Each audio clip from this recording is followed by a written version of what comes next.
कल हम लोग देखे थे वर्ण क्या है, वर्णमाला क्या है, वर्ण का भेद कितना है। कल हम लोग देखे थे। फिर से आज हम लोग वर्ण के बारे ही पढ़ेंगे। वर्ण के भेद। वर्ण के मुख्य रूप से दो भेद होते हैं, स्वर्ण वर्ण और व्यंजन वर्ण। हम लोग कल देखे थे स्वर्ण वर्ण और व्यंजन वर्ण। स्वर्ण वर्ण क्या है? स्वरों का स्वतंत्र उच्चारण किया जाता है। इनके उच्चारण में मुंह से वायु बिना किसी रुकावट के निकलती है। हिंदी ये इसी को क्या बोलते हैं? स्वर।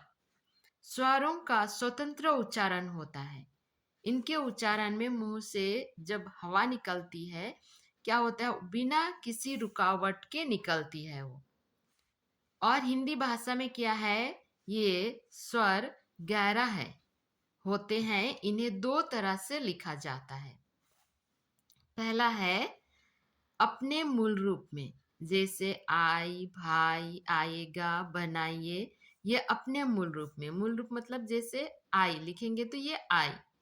भाई ये दीर्घी अपना ही मूल रूप में, आइएगा, बनाइए, है ना। ये अपना ही हर्षी ए, इनका अपना ही मूल रूप है। यहाँ कोई चेंज नहीं हुआ है। यहाँ भी हर्षी ए ये भी चेंज नहीं हुआ है। यहाँ ही बड़ा आ और ये बड़ा ई चेंज नहीं हुआ है। यहाँ भी ई चेंज नहीं हुआ है। तो अपने मूल रूप में ही है। दूसरा है मात्रा के रूप में, जैसे जानकारी। जानकारी में आकार लगा है यहाँ, बड़ा आ का, दीर्घा का मात्रा है यहाँ। फिर रा में दीर्घी का है, ये बड़ा ई का है। नमिता में भी माँ के आगे हर्षी मात्रा है, छोटा ई। फिर ता में आकार है, द में भी वैसा ही है, बड़ा ई। वा में आकार रा। तो इस तरह ये मात्रा के रूप में है।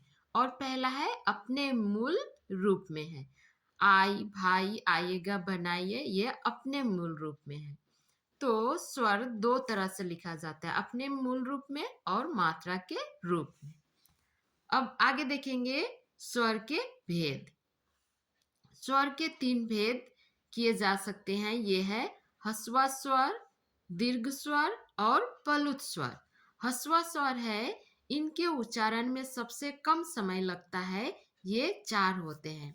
इसको हर्षा भी बोलते हैं, हर्षी, हर्षा, हर्षी, हर्षु तथा री। कोई बोलता है छोटा अ, ई, उ, री, है ना। ये छोटा अ, छोटा ई, छोटा उ, री, इस तरह से ही बोलते हैं। इसमें कम समय लगता है ये बोलने के लिए। और दूसरा है दीर्घ स्वर। इनके उच्चारण में ह्रस्व स्वरों से दुगुना समय लगता है, ज्यादा समय लगता है। ये सात होते हैं, जैसे है दीर्घा, दीर्घी, दीर्घु, ए, ऐ, ओ, औ। कोई बोलते हैं बड़ा आ, बड़ा ई, बड़ा उ, ए, ऐ, ओ, औ। इस तरह से इसको उच्चारण करने के लिए ज्यादा समय लगता है, इसलिए दीर्घ। दीर्घ का मतलब यह है बड़ा। प्लुत स्वर, इनके उच्चारण में ह्रस्व स्वरों से तिगुना समय लगता है। यह ह्रस्व स्वर हुआ, इससे 3 गुना समय लगता है, जैसे ओम आदि। तो ये प्लुत स्वर एक ही होता है, ओम। इसमें लंबा ओम बोल के ऐसा लंबा होता है ना, तो ये हो गया प्लुत स्वर। अब आगे है अनुस्वर। इसका उच्चारण नाक से होता है, जैसे चंचल, कंगन, जंगल, दंगल। ये नाक का उच्चारण क्या नाक से होता है, इसलिए यह अनुस्वर नाक से उच्चारण होता है। चंचल, कंगन, जंगल, दंगल। दूसरा है अनुनासिक। इनका उच्चारण क्या होता है? नाक और गले दोनों से होता है, जैसे गांव, चांद, ऊंट, हंसना। नाक और गले दोनों से इनका उच्चारण होता है। मेन हम लोग अभी क्या देख रहे हैं? मात्राएं। मात्रा क्या है? जब व्यंजनों के बाद स्वरों का प्रयोग किया जाता है तो उसका रूप बदल जाता है। हम लोग यहाँ मात्रा में देखेंगे तो समझ जाएंगे ये सेंटेंस क्या कह रहा है, कि जब व्यंजनों के बाद स्वरों का प्रयोग किया जाता है तो उसका रूप बदल जाता है। उसके बदले रूप को ही मात्रा कहते हैं। छोटा अ हर्षा के अतिरिक्त सभी स्वर व्यंजनों के साथ मिलकर मात्राओं का रूप ले लेते हैं। पहला हम लोग देख रहे हैं क्रमशः है 1 2 3 4 ये है स्वर छोटा अ या हर्षा उसका कोई मात्रा नहीं होता है। अब वर्ण क्या है मात्रा के साथ वर्ण जैसे लिखा है क उसमें छोटा अ हर्षा लगा दिया उसका कोई मात्रा नहीं है इसलिए क ही है। कमल कमल कर कर।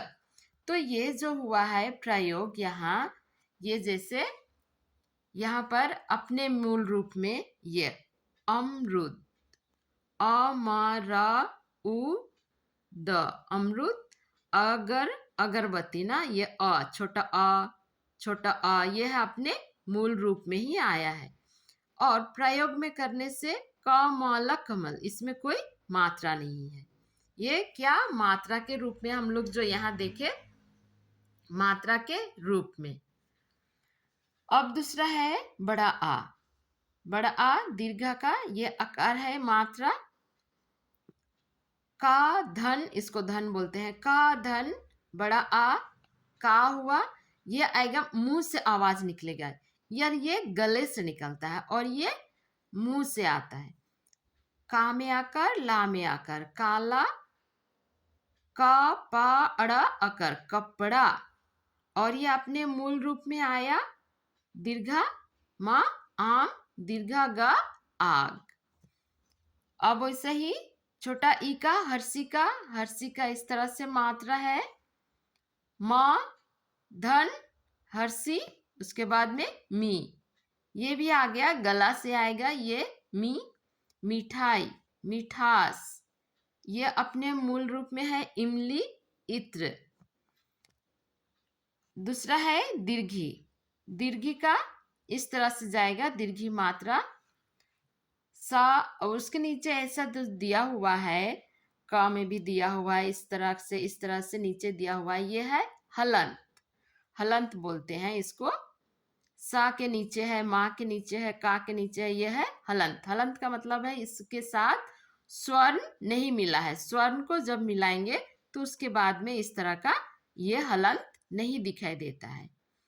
तो सा दीर्घी सीख सीमा इसको उच्चारण करने के लिए थोड़ा लंबा समय लगेगा सीख सीमा उसका मूल रूप में क्या हो गया ईक ईद दीर्घी ख ईक दीर्घी द ईद।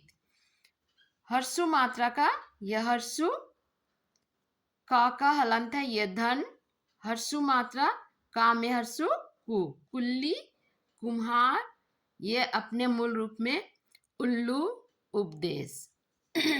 दीर्घु मात्रा में दीर्घु च धन दीर्घु चू चूना चूरमा ये उच्चारण लंबा समय लग रहा है चूरमा दीर्घु है ये उच्चारण समय लगता है चूना चूरमा इसका उच्चारण में कम होता है क्योंकि यह हर्षु है कुल्ली कुम्हार ये अपने दीर्घु मात्रा का है ये मूल रूप में दीर्घु ना ऊन दीर्घु टा ऊट।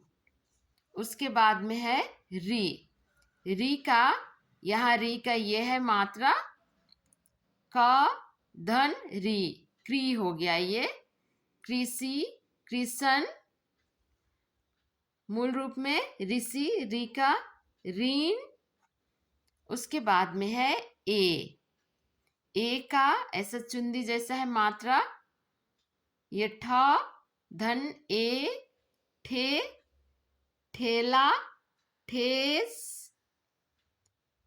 एड़ी एकता आई का यहाँ दो चुंदी है माँ धन आई मई मैला मैच ऐनक इरावत ओ का ओ मात्रा ग धन ओ गोरा गोदाम ओखली ओनाम औ का यहाँ औ ऊपर यहाँ दो चुंदी है का धन औ कौ कौतूहल कौन औरत औकात।